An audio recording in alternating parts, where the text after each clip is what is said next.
Salut Moussaillon. Alors aujourd'hui je viens pour vous parler de deux albums que j'ai finis récemment. Voilà, j'avais pas envie d'en parler dans un update lecture quoi que ce soit. Alors c'est deux albums qui parlent de l'histoire, alors des périodes totalement différentes et des pays totalement différents, mais voilà, j'avais envie de vous en parler et voilà, de parler un peu plus album sur ma chaîne parce que c'est vraiment un truc que j'adore. J'ai fini en tout premier Égyptologie, donc en fait tout simplement je fais la collection de ces albums là, vous savez c'est les albums de chez Milan. Je pense que je vous ferai une vidéo avec tous les albums de cette collection. Alors déjà il faut savoir que j'adore l'Égypte en général, c'est un pays qui me fascine avec une culture juste incroyable. Mais le problème c'est que je suis une vraie daube en culture égyptologique et du coup bah voilà, vu que je fais la collection de ces albums j'avais envie de déjà de parfaire ma collection mais en plus voilà de parfaire un petit peu ma culture par rapport à l'égyptologie.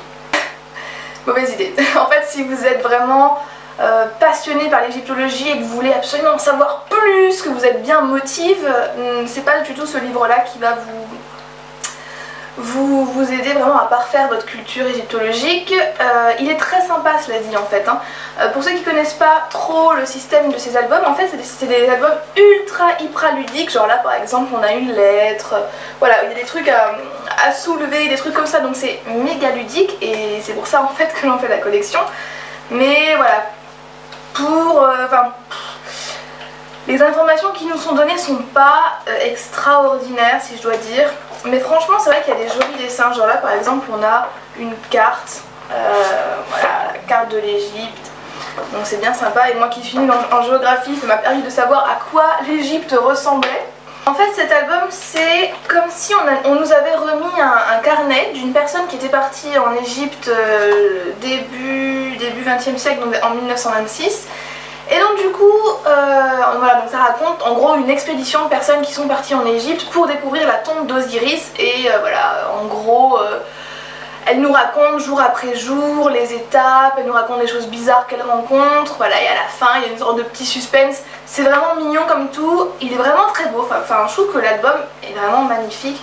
Voilà, après je vous ai montré, les dessins sont plutôt jolis quoi, enfin je sais pas, je trouve que les dessins sont vraiment beaux. Ça se lit très très vite, hein, on est d'accord, mais voilà, c'est pas mon préféré de la collection, ça m'empêchera pas d'en acheter d'autres, hein, cela dit. Il y a mythologie, dragonologie, dinosaurologie, il me semble, qui m'attendent là. Mais voilà, juste pour vous dire, je trouve que c'est vraiment de très très beaux albums. Bon, ils font quand même 24 €, donc c'est quand même un prix. Mais voilà, j'ai bien aimé, c'est sympathique, mais pourtant, enfin là, tel que vous me voyez, je suis pas beaucoup plus avancée sur la culture égyptologique. Voilà, tant pis pour moi. Mais ouais, non, sympa comme tout. Et l'autre album que j'ai fini, voilà, c'est ça.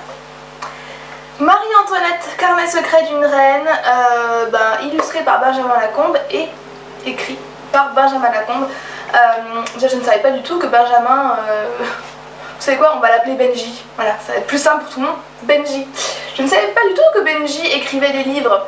Donc en fait là, il ne s'est pas contenté de faire les dessins, il a écrit le contenu et une historienne spécialiste de Marie-Antoinette est venue le corriger juste après. En fait c'est tout simplement le journal intime fictif de Marie-Antoinette parce qu'elle ne tenait pas de journal intime, parce qu'elle n'aimait pas beaucoup l'écriture. Et donc on a ce journal fictif, mais on a aussi les correspondances qu'elle entretenait avec sa mère, Marie-Thérèse d'Autriche, et celles-ci par contre seront authentiques. Donc clairement si vous aimez les belles illustrations, si vous aimez l'histoire et si vous aimez Marie-Antoinette, c'est vraiment fait pour vous montrer un petit peu. Voilà. Donc c'est du Benjamin Lacombe, hein. C'est parfois, les dessins sont parfois un peu glauques. Mais ça reste, bon ça c'est la couverture, ça reste splendide quoi, je veux dire on est d'accord là-dessus. Attendez je vais vous montrer, celui-là je le trouve magnifique, vraiment. Donc clairement on n'apprend pas grand chose hein, grâce à cet ouvrage, enfin, en tout cas si vous y connaissez un minimum sur l'histoire de France en général et sur Marie-Antoinette, ou tout simplement si vous avez vu le film Marie-Antoinette, vous n'allez pas apprendre grand chose, mais c'est tellement un plaisir en fait de resuivre Marie-Antoinette. Vous savez quoi, elle aussi on va l'appeler MA. tellement un plaisir de suivre MA dans sa vie quotidienne, de l'entendre parler, de vivre ses émotions et tout est tellement proche de la réalité qu'on s'y perdrait, on croirait vraiment que c'est le vrai journal intime de MA. Et pourtant pas du tout, enfin c'est tellement bien fait, j'ai été vraiment étonnée de découvrir la plume de Benjamin Lacombe parce que j'avais jamais lu de choses écrites par Benjamin Lacombe, Benji, pardon. Et du coup c'est vrai que voilà, j'ai vraiment beaucoup aimé et voilà, les dessins sont splendides.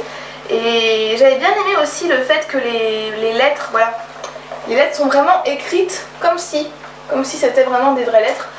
Magnifique, vraiment un ouvrage splendide. C'est pas un coup de cœur parce que je sais pas si on peut vraiment avoir un coup de cœur pour un album, enfin peut-être, oui, si.